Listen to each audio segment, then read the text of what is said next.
अगर कोई नेता अपनी ही बात से बार बार पलटे तो उसे दुनिया गंभीरता से लेना बंद कर देती है।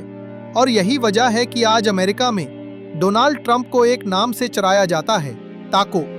ताको का मतलब होता है ट्रंप ऑलवेज चिकन्स आउट, यानी ट्रंप हमेशा आखिरी वक्त पर पीछे हट जाते हैं। ट्रंप इस नाम से बुरी तरह चिढ़ते हैं क्योंकि सच यही है कि उनके ज्यादातर फैसले 4 महीने भी नहीं टिकते और फिर वही ट्रंप अपनी ही जुबान से पलट जाते हैं। इस बार भी बिल्कुल ऐसा ही हुआ है।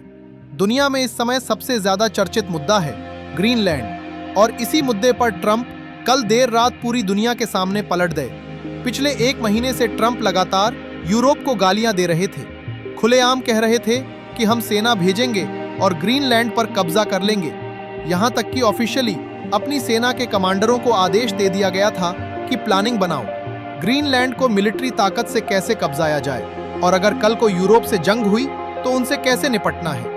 इस पूरे मामले को लेकर प्रॉपर मिलिट्री प्लानिंग भी तैयार कर ली गई थी। लेकिन कल देर रात दावोस में वर्ल्ड इकोनॉमिक फोरम के मंच से पूरी दुनिया के सामने ट्रंप ने घुटने टेक दिए। ट्रंप ने ऐलान किया कि हम ताकत के बल पर ग्रीनलैंड पर कब्जा नहीं करेंगे।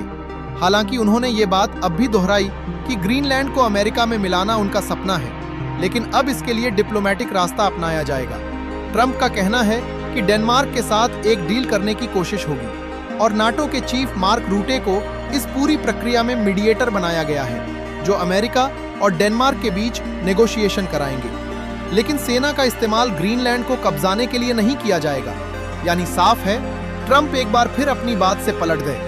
इस बयान के बाद यूरोप के नेता अब पूरी तरह अग्रेसिव मोड में आ चुके हैं। उन्हें लग रहा है कि अगर ट्रंप अब पीछे हट रहे हैं तो उन पर दबाव बनाया जा सकता है। इसी वजह से यूरोपियन नेताओं ने एकजुट होकर साफ ऐलान कर दिया है कि अमेरिका के साथ ग्रीनलैंड को लेकर कोई डील नहीं होगी। यूरोप की 1 इंच जमीन भी अमेरिका कब्जा नहीं कर पाएगा।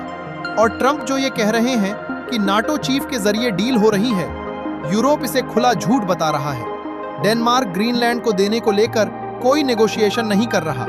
हालांकि यूरोपियन एक्सपर्ट ये जरूर मान रहे हैं कि यूरोपीय देश इस बात पर विचार कर रहे हैं कि अमेरिका को ग्रीनलैंड में ज्यादा एक्सेस दिया जा सकता है। मतलब अमेरिका अपनी मर्जी से सेना तैनात कर सकेगा, अतिरिक्त युद्धपोत भेज सकेगा, कुछ मिसाइल सिस्टम भी तैनात कर सकेगा, लेकिन जमीन अमेरिका को नहीं मिलने वाली। अब बात आती है ग्रीनलैंड की जमीन में दबे उस खजाने की जिसका ट्रंप लगातार ढिंढोरा पीट रहे थे। रेयर अर्थ मिनरल्स, मटीरियल्स और कथित तौर पर 3 से 5 ट्रिलियन डॉलर का खजाना। सच्चाई यह है कि यह पूरा मामला एक ब्लफ था। खजाना वहां मौजूद जरूर है, लेकिन उसे निकालना आज की तारीख में इंसानों के बस की बात नहीं है। क्यों? क्योंकि ग्रीनलैंड आर्कटिक रीजन में पड़ता है। जमीन के ऊपर करीब 2 से 3 किलोमीटर मोटी बर्फ की परत जमी हुई है। जी हाँ, करीब 2 माइल तक आपको सिर्फ बर्फ ही मिलेगी, और ये कोई साधारण बर्फ नहीं है। ये लाखों साल पुरानी एंशिएंट बर्फ है, बेहद सख्त। आज की किसी भी मशीन या तकनीक से इसे हटाया ही नहीं जा सकता।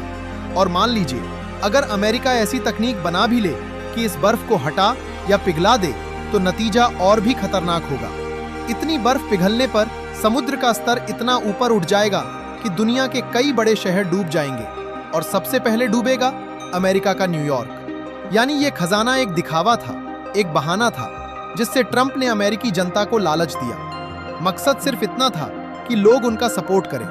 असल में ट्रंप चाहते थे कि ग्रीनलैंड अमेरिका में मिल जाए और अमेरिका की जमीन करीब 21% बढ़ जाए, ताकि आने वाले सैकड़ों सालों तक दुनिया याद रखे कि ट्रंप ने अमेरिका का विस्तार किया।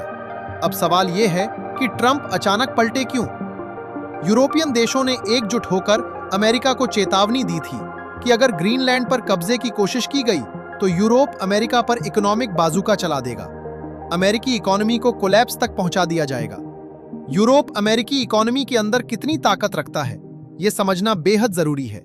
ट्रंप को अंदाजा हो गया था कि अगर यूरोप अपनी पर आ गया तो लेने के देने पड़ जाएंगे, और इसी वजह से थक हार कर मिलिट्री ऑप्शन छोड़ना पड़ा।